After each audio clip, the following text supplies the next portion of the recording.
नमस्कार, good morning, जय जोहार। आप देख रहे हैं IBC 24 और साथ की बड़ी बात में आप सभी का बहुत बहुत स्वागत है। मैं हूं आप सभी के साथ रचना नितेश और मैं हूं आपके साथ शुभांगी ठाकुर। खबरों के सिलसिले को शुरू करेंगे, लेकिन सबसे पहले नजर आज के हेडलाइंस पर।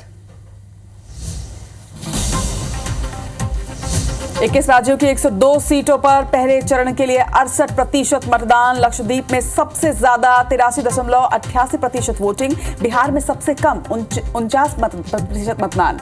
MP में 66.61% और छत्तीसगढ़ में 63.41% वोटिंग।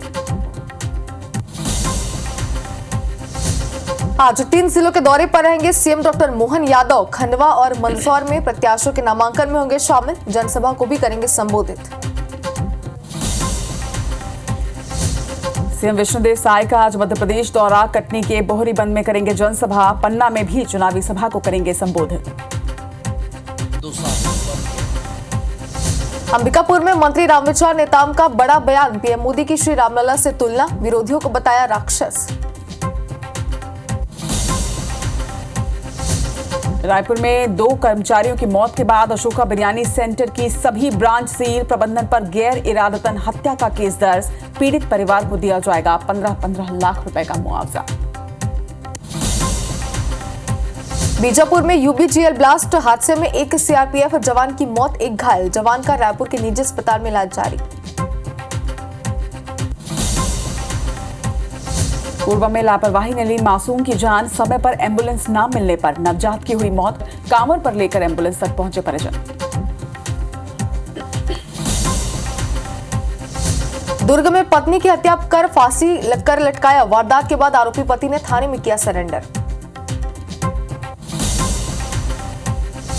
आरंग में ट्रक ने स्कूटी सवार 2 युवकों को रौंदा। हादसे में दोनों की मौके पर मौत। घटना के बाद ट्रक ड्राइवर मौके से फरार।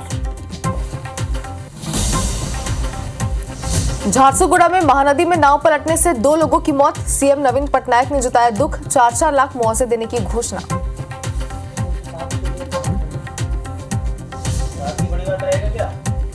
प्रायोजक हैं राजयोग पेन। खुशियां आपकी, रंग हमारे।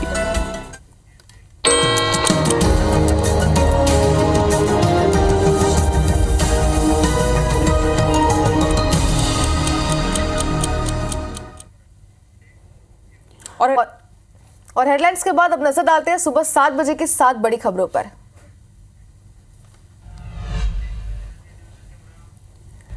सबसे पहली बड़ी खबर, प्रधानमंत्री नरेंद्र मोदी महाराष्ट्र और कर्नाटक में 4 चुनावी सभा को संबोधित करेंगे। वहीं दूसरी बड़ी खबर, आज राहुल गांधी और अखिलेश यादव अमरोहा में चुनावी सभा करने जा रहे हैं, यानी चुनावी प्रचार करेंगे। तीसरी बड़ी खबर, 21 राज्यों की 102 सीटों पर कल मतदान हुए हैं और 68% वोटिंग की गई है। वहीं चौथी खबर, भारत ने पहली बार ब्रह्मोस मिसाइल एक्सपोर्ट की है, एक बड़ी कामयाबी यहां पर भारत की। वहीं पांचवी खबर, ईरान के परमाणु ठिकाने वाले शहर पर इजराइल पर हमला किया गया है। आपको बता दें कि छठवीं खबर IPL से जुड़ी, यानी कि खेल जगत से जुड़ी हुई है। चौथी जीत, चेन्नई को 8 विकेट से यहां पर हराया गया है। वहीं 7वीं खबर, IPL में आज के मैच से जुड़ी हुई, दिल्ली और हैदराबाद के बीच मुकाबला आज होने वाला है।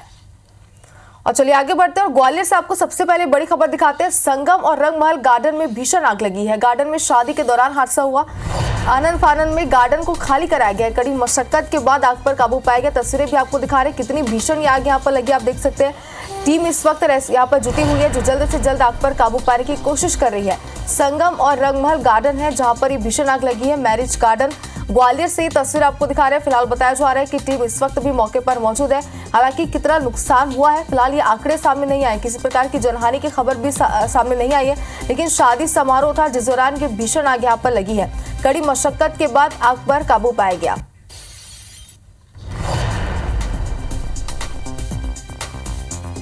तो संगम और रंगमहल गार्डन है जहां पर ये भीषण आग लगी है और तस्वीर आपको दिखा रहे हैं। 2 तस्वीरें हैं। पहली तस्वीर जहां भीषण आग लगी है, दूसरी तस्वीर जहां पर तस्वीरें भी आपको दिखा रहे हैं और भारी संख्या में लोग भी यहाँ पर मौजूद है। अफरा तफरी का माहौल यहाँ पर बन चुके हैं। आप अगर देखें तो कड़ी मशक्कत के बाद आग पर काबू पा लिया गया है।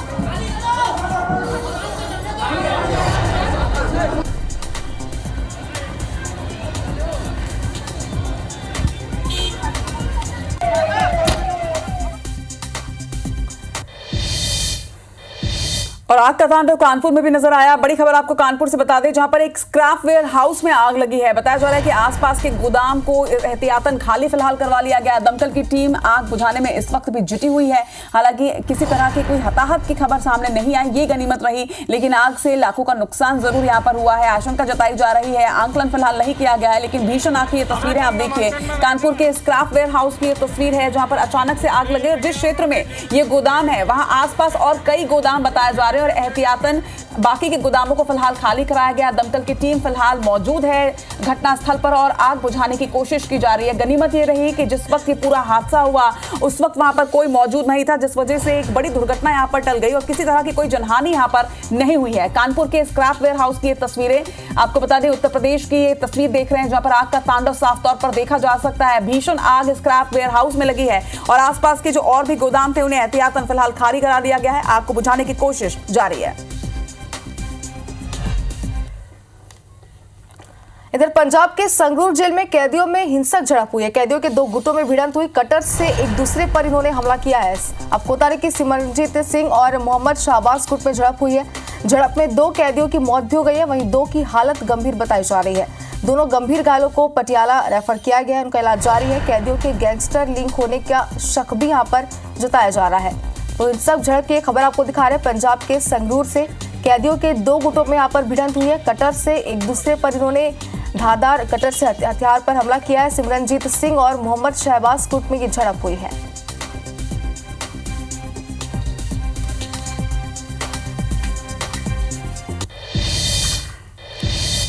और अब खबर राजधानी रायपुर से। आपने राजधानी रायपुर के बिरयानी सेंटर की वो तस्वीर तो देखी होगी, जहां पर 2 कर्मचारियों की मौत हो गई थी। अब इस मामले में परिजनों ने शव रखकर धरना प्रदर्शन किया है। परिजनों से मिलने के लिए इसके बाद यहां पर डिप्टी सीएम विजय शर्मा पहुंचे। विधायक मोतीलाल साहू और अनुज शर्मा ने भी उनसे मुलाकात की है। बता दें कि पीड़ित परिवारों को 15-15 लाख रुपए के मुआवजा देने का ऐलान यहां पर किया गया है। इसके साथ ही हर महीने 15,000 रुपए देने पर भी सहमति बनी है। आपको बता दें, कार्रवाई करते हुए अशोका बिरयानी सेंटर के सभी ब्रांच को सील कर दिया गया है। प्रबंधन पर गैर इरादतन हत्या का मामला भी दर्ज हुआ है। बिरयानी सेंटर के एमडी, सीईओ, जीएम और ब्रांच मैनेजर पर भी एफआईआर इस पूरे मामले में दर्ज की गई है। आपको जानकारी दे दें कि बीते दिनों बिरयानी सेंटर के गटर को साफ करते वक्त दम घुटने की वजह से 2 कर्मचारियों की मौत हो गई थी, जिसके बाद अब गैर इरादतन हत्या का मामला यहां पर दर्ज किया गया है। तेलीबाना थाना पुलिस ने मामला दर्ज करते हुए बड़ा एक्शन भी लिया है, क्योंकि बिरयानी सेंटर के कई ब्रांचेस राजधानी रायपुर में संचालित है। सभी ब्रांचों को फिलहाल सील कर दिया गया है। इसके साथ ही 15-15 लाख रुपए के मुआवजे का ऐलान किया गया है। साथ ही दोनों ही जो मृतक हैं उनके परिवारों को 15,000 रुपए हर महीने देने का वादा भी किया गया है।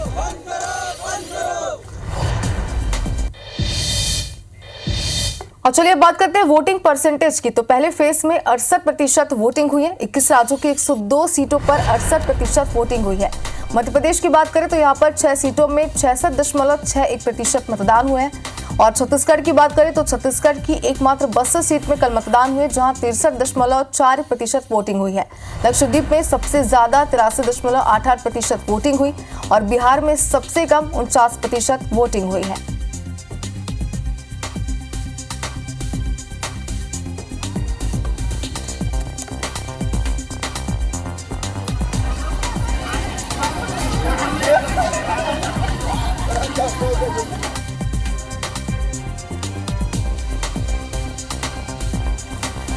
तो प्रदेश में 21 राज्यों में 102 सीटों पर कल मतदान किए गए। वैसे नक्सलियों ने बस्तर में लाख कोशिश कर ली कि बस्तर संभाग में चुनाव में कम से कम हिस्सों में मतदान हो, लेकिन ये सारी कोशिश पूरी तरह से फेल नजर आई। ये तस्वीरें आप देखिए, नक्सलियों के गणतंत्र पर जनता के लोकतंत्र की जीत की ये तस्वीरें हैं। लोगों ने बढ़ चढ़ कर मतदान में हिस्सा लिया।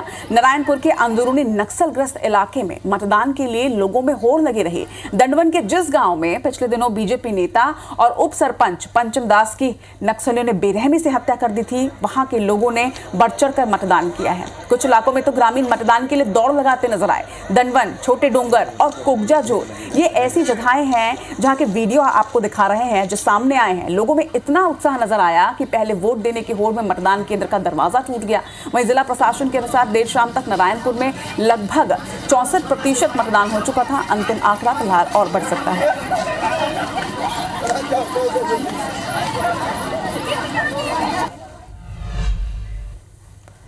और पहले चरण के मतदान के दौरान नक्सलियों के लगाए आईडी की चपेट में आने से सीआरपीएफ के एक्सीडेंट कमांडर गंभीर रूप से घायल हो गए हैं। बता दें कि इन्हें एयरलिफ्ट कर रायपुर लाया गया। घायल जवान बीजापुर के भैरमगढ़ थाना के चीका पोलिंग बूथ में तैनात थे और एरिया डोमिनेशन के लिए अपनी टीम के साथ जा रहे थे। तभी जंगल में आईडी पर पैर पड़ने से घायल हो गए, जिन्हें एयरलिफ्ट कर रायपुर के देवेंद्र नगर स्थित नारायणा अस्पताल लाया गया। डॉक्टरों ने बताया कि मनु के बाएं पैर और हाथ में काफी चोट लगी है, जिसकी जल्द सर्जरी की जाएगी। वहीं बता दें आपको कि बीजापुर के उसूर थाना इलाके में चुनाव ड्यूटी के दौरान सीआरपीएफ जवान के पास रखे अंडर बैरल ग्रेनाइड लॉन्चर का शेल फटने से गंभीर रूप से घायल जवान देवेंद्र कुमार को भी बेहतर इलाज के लिए रायपुर लाया जा रहा था, लेकिन रास्ते में ही वो शहीद हो गया, जिन्हें जगदलपुर में उतारा गया। वहीं सीएम विष्णुदेव साय ने धमाके में घायल जवान पर दुख जताया है और उसके जल्द स्वस्थ होने की कामना की है।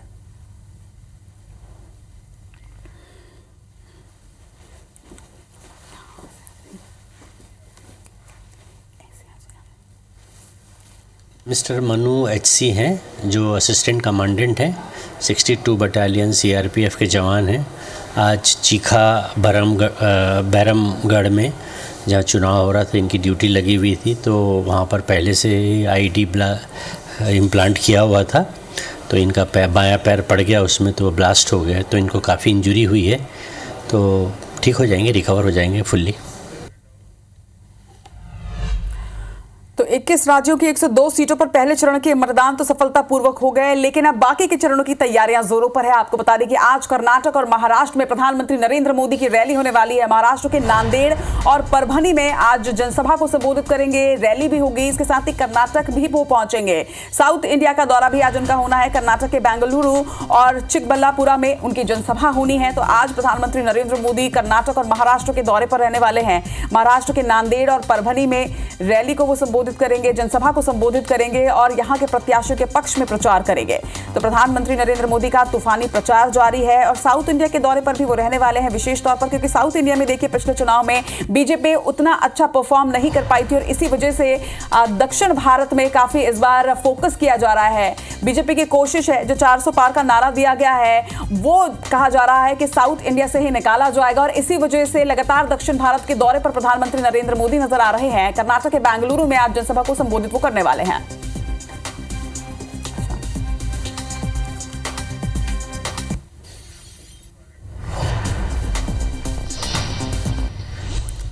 और आज केरल के दौरे पर आएगी प्रियंका गांधी। तिरुवनंतपुरम उनका दौरा है। आज 3 चुनावी सभाओं को आज वो संबोधित करेंगी। केरल के तिरुवनंतपुरम में रोड शो करेंगी और यहाँ रोड शो में शशि थरूर भी शामिल होंगे। आपको बता दें कि चालकुडी और पथनमथिट्टा में भी वो चुनाव प्रचार करेंगी।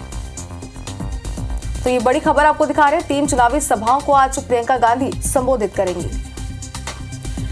तो एक तरफ प्रधानमंत्री नरेंद्र मोदी का दौरा, तो दूसरी तरफ कांग्रेस भी पुरजोर तरीके से अपना प्रचार प्रसार जारी रख रही है। आज दक्षिण भारत के दौरे पर प्रियंका गांधी भी नजर आएंगी। आज चालगुड़ी और पथनमथिट्टा में भी चुनावी प्रचार को संबोधित वो करने वाली हैं। केरल के दौरे पर आज प्रियंका गांधी रहने वाली है और अलग अलग जगहों में चुनावी सभाओं को संबोधित करेंगे। आपको बता दें कि केरल दौरे में 3 चुनावी सभाओं को प्रियंका गांधी संबोधित करने वाली है।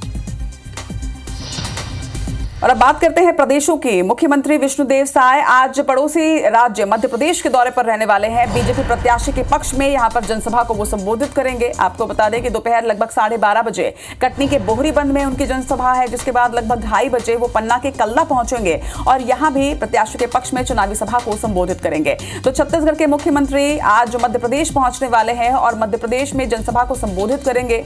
आपको बता दें कि मध्य प्रदेश में सीएम साय की 2 जनसभाएं हैं, 12:30 बजे कटनी के बोहरीबंद में और 2:30 बजे पन्ना के कल्ला में उनकी चुनावी सभा होनी है, जहां वो संबोधित करेंगे जनता को।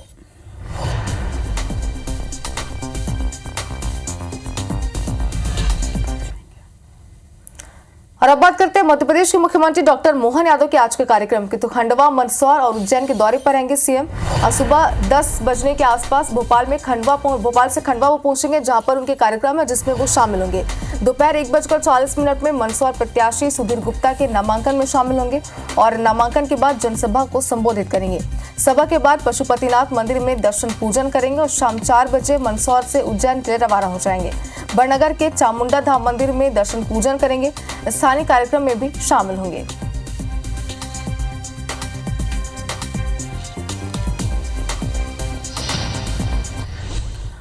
और अब देश की राजधानी दिल्ली से बड़ी खबर आपको बता दें, मनीष सिसोदिया पर आज अहम सुनवाई होनी है। आज दिल्ली के डिप्टी सीएम रहे मनीष सिसोदिया की जमानत याचिका पर सुनवाई होगी। शराब नीति घोटाला मामले में सुनवाई होनी है। आपको बता दें कि पिछले कई महीनों से वो जेल में बंद है। शराब नीति मामले में फिलहाल तिहाड़ जेल में मनीष सिसोदिया है और आज इस मामले पर सुनवाई होनी है। लोकसभा चुनाव में प्रचार के लिए मनीष सिसोदिया ने बेल लगाई है और आज राउज एवेन्यू कोर्ट में इस मामले में सुनवाई होगी। देखना होगा कि क्या मनीष सिसोदिया को ये बेल मिल पाती है, क्योंकि देखिए देश में लोकसभा चुनाव हो रहे हैं और ऐसे में दिल्ली के उप मुख्यमंत्री रहे मनीष सिसोदिया ने भी प्रचार के लिए जमानत याचिका लगाई थी, बेल की याचिका लगाई थी। अब देखना होगा कि इस पर राउज एवेन्यू कोर्ट जो है वो क्या फैसला सुनाता है। लेकिन आज राउज एवेन्यू कोर्ट में तिहाड़ जेल में बंद मनीष सिसोदिया को पेश किया जाएगा और उनकी बेल पर आज सुनवाई होगी। मनीष सिसोदिया की जमानत याचिका पर आज सुनवाई होनी है। देखना होगा कि क्या जमानत याचिका मान ली जाती है और क्या मनीष सिसोदिया को यहां पर प्रचार के लिए राहत मिलती है।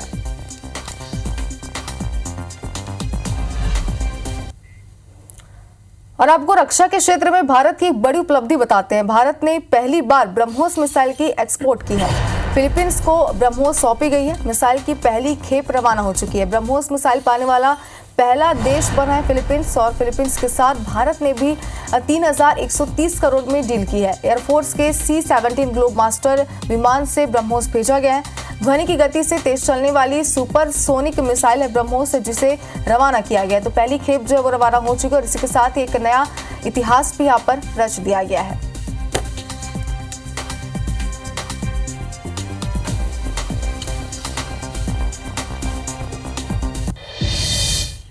और बैतूल से आपको बड़ी खबर दिखाते हैं। होमगार्ड और पुलिस कर्मियों से भरी बस पलट गई है। ट्रक से टकराकर ये बस पलटी बताया जा रहा है। हादसे में 21 जवान घायल हुए हैं। बस में 39 जवान सवार थे। 9 जवानों को बैतूल, 12 जवानों को शाहपुर के अस्पताल में भर्ती कराया गया, जहां पर उनका इलाज जारी है। छिंदवाड़ा से लोकसभा चुनाव में ड्यूटी करके ये जवान लौट रहे थे, जिस दौरान हादसे का शिकार हो गए। छिंदवाड़ा से राजगढ़ ये बस जा रही थी। कोतवाली थाना क्षेत्र के नीमपानी के पास ये पूरी घटना हुई है। तो हादसे में 21 जवान यहाँ पर घायल हो चुके हैं और जिनका अस्पताल में इलाज जारी है। बताया जा रहा है कि बस में टोटल 39 यहाँ पर सवार थे। फिलहाल घायलों का इलाज जारी है। छिंदवाड़ा से चुनावी ड्यूटी कर ये जवान लौट रहे थे, जिस दौरान ये बस हादसे का शिकार हो गई।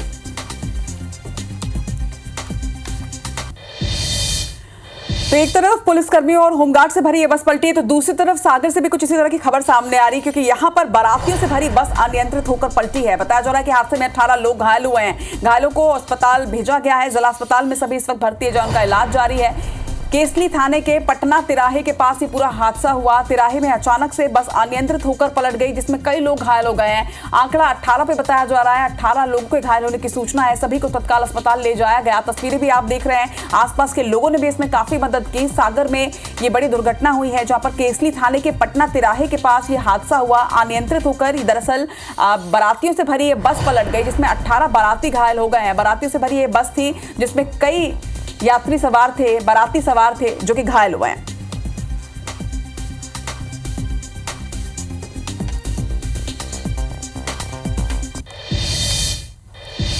इधर आरंग में ट्रक ने स्कूटी सवार 2 युवकों को रौंद दिया है। हादसे में दोनों युवक की मौके पर ही मौत हो गई। आरंग महासमुंद तिराहा चौक की पूरी घटना है। घटना के बाद ट्रक ड्राइवर मौके से फरार है। आरंग पुलिस ने ट्रक को जब्त कर लिया है। ड्राइवर की तलाश में आरंग पुलिस जुट गई है। तो बड़ी खबर इस वक्त आपको दिखा रहे हैं। ट्रक ने स्कूटी सवार 2 युवकों को यहाँ पर रौंद दिया और तेज रफ्तार की वजह से एक बार फिर से दर्दनाक हादसा यहाँ पर हुआ है। हादसे में दोनों ही युवक की मौके पर ही मौत हो गई है और एक बड़ा हादसा यहाँ पर हुआ है।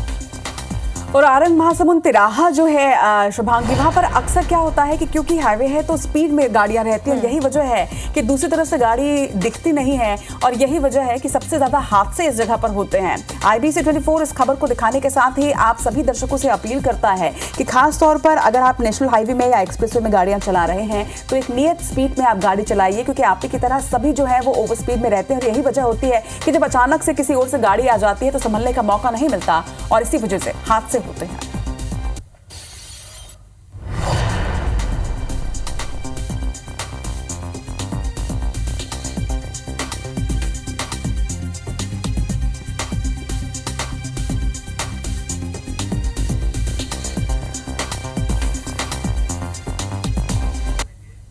और अब दुर्ग से बड़ी खबर आपको बता रहे हैं, जहां पर एक पति ने अपनी ही पत्नी को मौत के घाट उतार दिया है। पति ने पत्नी को मौत के घाट उतारा, हत्या कर फांसी पर उसके बाद लटका दिया। पति और पत्नी में बताया जा रहा है कि विवाद होता था, जिसकी वजह से इस घटना को अंजाम दिया गया। मृतक के परिवार ने मामला अब दर्ज करा दिया, शिकायत दर्ज कराई है। दमदम थाना क्षेत्र के देवरी की ये घटना बताई जा रही है। तो देवरी में पति पत्नी के बीच विवाद के बाद पति ने पहले अपनी पत्नी की हत्या की और बाद में उसे आत्महत्या करार देने के लिए उसे फांसी पर लटका दिया गया। आरोपी पति ने बाद में बताया जा रहा है कि थाने जाकर सरेंडर भी कर दिया। हालांकि मायके वालों ने यहां पर शिकायत दर्ज करवाई है। मृतका के परिवार ने मामला दर्ज करवाया, लेकिन पति ने पहले ही यहां आत्मसमर्पण कर दिया था। दमदम थाना क्षेत्र के देवरी गांव की घटना बताई जा रही है। इधर शाहपुरा के होटल में युवती की हत्या के मामले में एक बड़ा अपडेट निकलकर सामने आ रहा है। बता दें कि देह व्यापार गैंग की मुख्य सरगना गिरफ्तार हो गए। पुलिस ने अरेरा कॉलोनी से इन्हें गिरफ्तार किया। तो बड़ी खबर और एक बड़ा अपडेट इस मामले में अब तक 6 लोगों की गिरफ्तारी यहां पर हो चुकी है। तो देह व्यापार गैंग की मुख्य सरगना है जो गिरफ्तार कर लिया गया है और लगातार इस पूरे मामले पर जांच पड़ताल भी जारी है। पुलिस ने अरेरा कॉलोनी से गिरफ्तार किया है।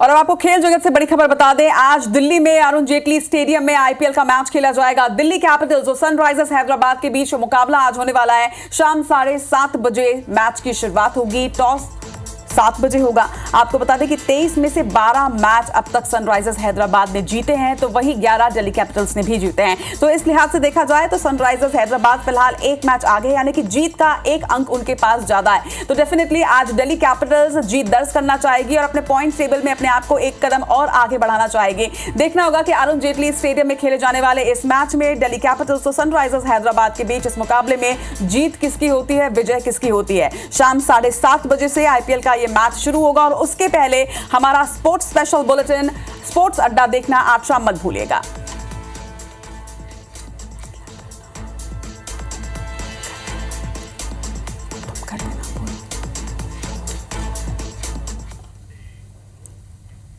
और इसी के साथ इस बुलेटिन में फिलहाल इतना ही।